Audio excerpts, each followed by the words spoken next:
La dernière saison, c'était une saison, c'est vrai, très riche, qui s'est terminée par le Final Four, où on a terminé troisième en battant l'Allemagne.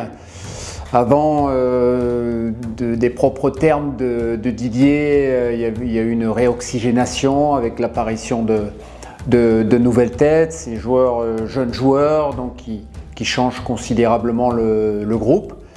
Et maintenant, il faut se préparer pour la qualification, les matchs de qualification pour la Coupe du Monde aux États-Unis, au Mexique et au Canada. Et c'est pas une mince affaire.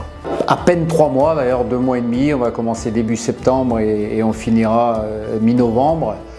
Donc on a l'Ukraine, on a l'Islande, on a l'Azerbaïdjan. Donc ce sont des matchs évidemment très intéressants à jouer, mais il faut être très vigilant. On a connu par le passé, un passé peut-être un peu lointain. La dernière fois qu'il y a eu une Coupe du Monde aux États-Unis en 1994, on n'y était pas. C'est pas si loin que ça.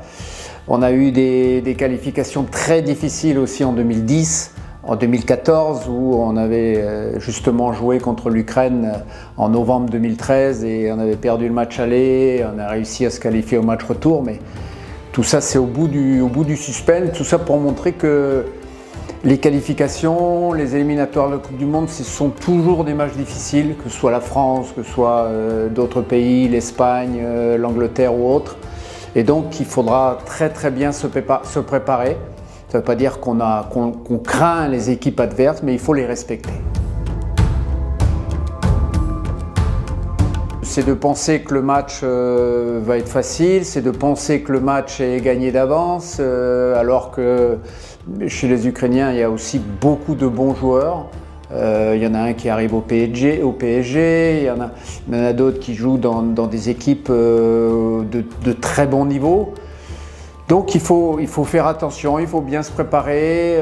Nous, on a beaucoup de joueurs qui ont eu un été un peu perturbé avec la Coupe du Monde des clubs, avec des vacances qui ont été écourtées, avec une reprise de championnat, avec pas beaucoup de préparation.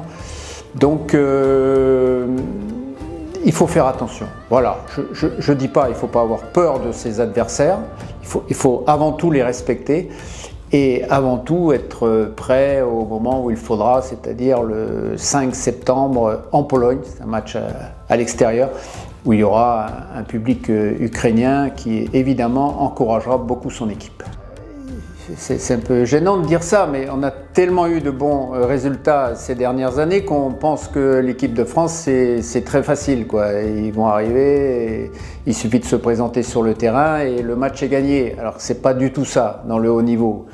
J'ai dit tout à l'heure ce qui s'était passé il y a un petit peu de temps, mais ça s'est passé. Donc il faut que l'équipe de France soit prête, il faut que les joueurs soient bien au niveau de l'état d'esprit, bien au niveau technique, au niveau tactique, au niveau physique.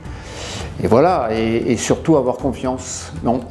C'est une équipe de France qui est un peu renouvelée, avec avec des nouveaux joueurs qui ont finalement assez peu de sélection. Et donc il faudra être très présent. Il n'y a pas de risque qu'il y ait des gros problèmes, mais il faut avant tout être très sérieux sur ces matchs.